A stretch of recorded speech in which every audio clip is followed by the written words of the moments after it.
la délivrance est-elle juste pour les païens ou les chrétiens aussi? Une très belle question. Quand quelqu'un croit au Seigneur, quand il commence sa conversion, c'est la délivrance. Donc la délivrance est d'abord pour les païens qui deviennent chrétiens. Mais il faut faire attention, parce que quand bien même que tu as cru au Seigneur, ce n'est pas du jour au lendemain que tu deviens parfait. Donc il y a tout un processus au travers des enseignements qui vont commencer à révéler en toi certains autres éléments qui ne sont pas corrects. Parce qu'il n'y a que l'enseignement, la connaissance qui fait découvrir à l'homme, voici là où je suis limité, voici là où ça ne marche pas. Donc, la délivrance, il y a un point de départ. Tu pars du paganisme, tu deviens chrétien. Mais tout en devenant chrétien, ce n'est pas du jour au lendemain que tout doit t'abandonner. Aujourd'hui, j'ai voulu être pratique. Pas beaucoup de théorie. Ce n'est pas aujourd'hui que j'ai cru au Seigneur. J'ai toujours voulu prendre l'exemple de moi-même. Mais je vous informe que tous les péchés ne m'ont pas abandonné le même jour. Il a fallu je vous informe qu'il a fallu des années. C'est-à-dire au fur et à mesure que j'avançais avec le Seigneur, au fur et à mesure que je m'attachais à Dieu, certaines choses tombaient. Je voudrais vraiment rester pratique. Je crois que dans plusieurs de mes interventions, je vous ai toujours dit que la sanctification est un processus vers la perfection. Quand Israël sort de l'Égypte, le combat d'Israël n'était pas fini le même jour. Il n'y a pas que les Égyptiens qui ont combattu Israël. Est-ce que vous comprenez ce que nous disons? Dieu dit, les Égyptiens que vous voyez aujourd'hui, vous ne les verrez pas. Amen. Effectivement, dans la mer Rouge, les Égyptiens ont été engloutis. Mais ce n'était pas fini. Quand ils ont traversé, ils ont rencontré les Jébusiens, ils ont rencontré les Philistins, ils ont rencontré plusieurs autres nations. Donc, chaque bataille est une délivrance pour le peuple. Est-ce que vous comprenez ce que nous disons? Parce que je vais revenir, je voudrais profiter pour répondre également à cette question-là. Donc, il faudrait faire une différence entre les liens. C'est très important. C'est ici que beaucoup ne saisissent pas. Il y a une différence entre les liens et les différentes batailles. Israël est sorti de l'Égypte. Par la main rouge, on a coupé les liens. Le cordon ombilical a été coupé. Donc Israël n'a plus eu de contact avec l'Égypte. Mais Israël a continué à pécher, non? Tout en faisant sa marche jusqu'à Cana, Israël, c'est ce que j'appelle moi. Vous savez, la théorie, elle est bonne. La connaissance comme ça, elle est bonne. C'est pas mauvais. Nous savons que tous ceux qui sont en Jésus, il n'y a plus de condamnation. Nous disons Amen. Il n'y a plus de condamnation pour ceux qui sont en Jésus, oui. Mais cela n'empêche pas que les diables puissent te combattre. Cela n'empêche pas qu'à un moment donné de ta vie, que quelque chose ne puisse pas marcher. Cela ne peut pas empêcher cela. Donc, il faut suivre ça dans la marche d'Israël. Israël sort de l'Égypte. C'est vrai qu'il est délivré, non? Il est sorti. Le Pharaon et toute sa cavalerie ont été engloutis par la mer rouge. Oui. Mais les combats d'Israël n'étaient pas finis. C'est comme ça que beaucoup de gens sont dans ce que j'appelle moi l'utopie. Tu pries, tu connais le Seigneur, mais il y a des choses qui ne marchent pas dans ta vie, mais tu restes dans ton utopie. C'est pas bon. Non, Jésus m'a déjà délivré. Non, oui, oui, Jésus t'a délivré, mais explique-nous. Pourquoi telle et telle chose ne marche pas dans ta vie? Ne rêve pas, frère, il ne faut pas rêver.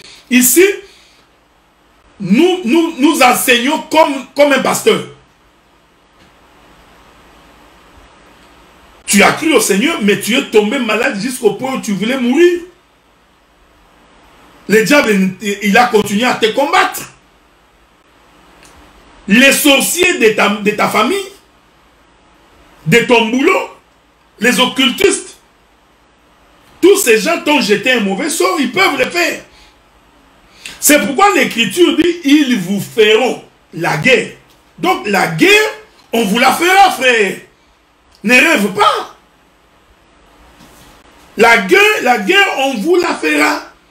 Mais au moins, nous avons l'assurance qu'ils ne nous vaincront point. Mais la guerre, on va la faire. C'est là où j'ai dit exactement. En Jésus, nous n'avons aucun lien. Mais le combat n'est pas fini, frère. C'est parce que deux fois, nous ne prenons pas le temps de donner des témoignages. Si on prenait le temps de donner des témoignages, mais nous vous dirons beaucoup de choses, frère. Nous vous dirons beaucoup de choses. Même les prédicateurs ont des combats. Est-ce que vous comprenez? Mais pourtant, il est ministre de la parole. J'ai toujours aimé ce que Paul dit. Hein? Vous savez cette écriture-là? Paul dit que j'ai prié plusieurs fois que Dieu m'enlève cette charge. Mais il m'a dit que ta grâce me suffit. 2 Corinthiens chapitre 12. Nous commençons à partir du verset 8. Il est écrit ceci. Non, verset 7. Pour que je ne... Remontons un peu plus haut. La Bible dit, verset 5. Je me glorifierai d'un tel homme.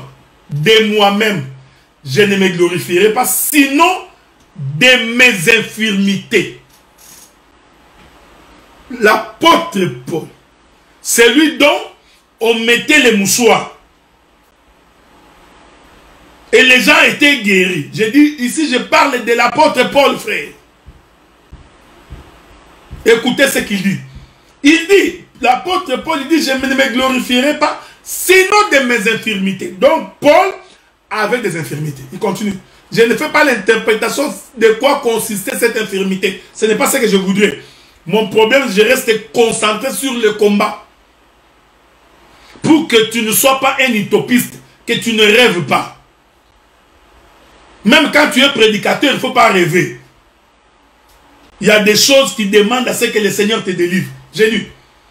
Si je voulais me glorifier, je ne serais pas un insensé. Car je dirais la vérité. Mais je m'en abstiens afin que personne n'ait à mon sujet une opinion supérieure de ce qu'il voit en moi ou à ce qu'il entend de moi. Pour que je ne sois pas enflé d'orgueil à cause de l'excellence de ces révélations. Il m'a été mis une écharde dans ma chair.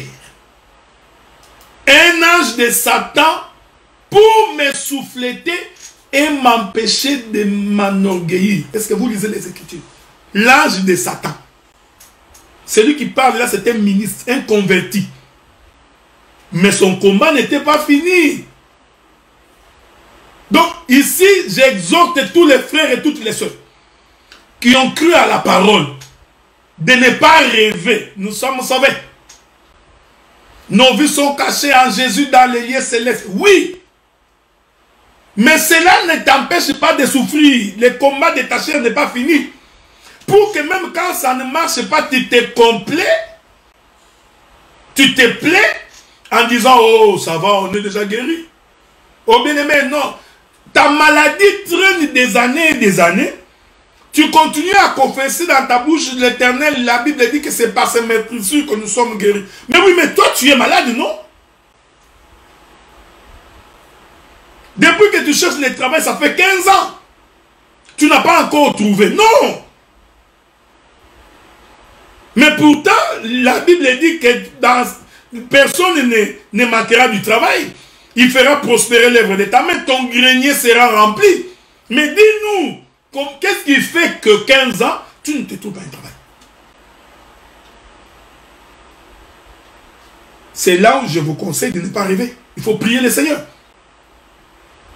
3 fois, j'ai prié le Seigneur de l'éloigner de moi. 3 fois. Il m'a dit, ma grâce te suffit. Car ma puissance s'accomplit dans la faiblesse. Et je me glorifierai donc bien plus volontiers dans mes faiblesses. La puissance de Christ repose sur moi.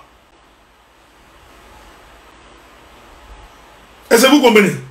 Les faiblesses de Paul ici, ce n'est pas les péchés. C'était les chardes qui étaient dans sa chair. Et il dit, j'aime Paul, il dit c'est Satan qui a fait que l'ange de Satan puisse souffler sur lui. Bien aimé, la réalité des démons est une chose à attester. N'est jamais rêvé. Voilà pourquoi il faut rester attaché à Dieu. Parce que le diable, lui, ne dort pas. Le frère Paul dit, nous n'oublions pas les desseins du diable. Où est cette écriture-là? Le diable a des desseins sur nous. Pourquoi vous voulez rêver? Souffrez, hein? Je suis toujours à la recherche des versets. Que je les trouve pour vous. J'ai beaucoup de questions. Je continue, hein? Donc c'est samedi. Il dit quoi? 2 Corinthiens chapitre 2, versets 10 et 11. 2 Corinthiens chapitre 2, versets 10 et 11. Nous lisons. Or, à qui vous pardonnez, je pardonne aussi. Et c'est que j'ai pardonné. Et si j'ai pardonné quelque chose, c'est à cause de vous en présence de Christ. Verset 11. Afin de ne pas laisser à Satan l'avantage sur nous. Ah, donc nous comprenons que pendant que nous marchons ici, Satan aussi est en train de marcher. Il voudrait prendre avantage sur nous. Et que nous n'ignorons pas ses desseins. Voilà. Donc le diable aussi a des plans sur nous. Donc la vie d'un enfant de Dieu, c'est un combat. Mais je vous dis, le fait que tu sois sorti de l'Égypte ne veut pas dire que tu marcheras sur le rose, que tout marche pour le bien. Quand tu sors de l'Égypte, il y aura encore Israël, frère. Vous savez, c'est parce que ce n'est pas l'objet de notre intervention. Vous ne vous êtes jamais posé la question pourquoi Israël a-t-il fait 40 ans dans le désert? L'Écriture répond à cette question. Les 40 ans dans le désert, Dieu voulait apprendre à Israël à combattre. Les 40 ans dans le désert, Dieu était en train de nettoyer Israël. Parce que les 40 ans, c'est tout un nettoyage. Est-ce que vous comprenez ce que nous disons? Les 40 ans dans le désert, c'était toute une purification. Parce qu'aller à Canaan, c'est une marche de sanctification. Et entrer en Canaan, c'est la perfection. Mais pendant cette marche, le soleil est en train de frapper. Je peux prendre cette chose sur le plan spirituel. C'est-à-dire, c'est aussi l'abandon de la vie du péché. Donc, au fur et à mesure que tu avances, les péchés t'abandonnent, les péchés te quittent. Quand tu es sorti de l'Égypte, tous les péchés ne t'ont pas quitté. Au moins, nous savons que le diable n'a plus l'emprise sur toi. Il n'a plus la main sur toi. Ça, c'est vrai, depuis que tu es sorti de l'Égypte. Depuis que tu es sorti de l'Égypte, le diable n'a plus l'emprise sur toi. Mais, tu fais la marche, frère. Tu continues. Donc, il y aura encore des problèmes. Ça ne va pas s'arrêter jusqu'à ce que nous arriverons à Canaan. Ça t'a pris combien de temps pour que la haine te quitte? Ça fait des années que tu pries, mais la haine ne t'a pas quitté le même jour. La calomnie ne t'a pas quitté le même jour. Les mensonges ne t'a pas quitté le même jour. Le jour où tu as cru au Seigneur, non. Donc, pendant cette marche, c'est pourquoi Dieu a établi le ministère. Parce que c'est le ministère qui fait cette œuvre-là. C'est le ministère qui nous aide. Je ne peux pas, moi, ministre de la parole, voir un frère ou une soeur qui vit la même condition pendant des années et lui dire, c'est pas grave, tu as déjà cru au Seigneur. Non. Je dois lui rappeler que quelque chose ne va pas. Il faut que nous continuions à rechercher la voie du Seigneur. Si tu as péché, confesse. Si tu as maladie, si il y a quelque chose que tu es allé dans la maison d'un féticheur, d'un marabout, confesse. Hein? Est-ce que vous comprenez ce que nous disons?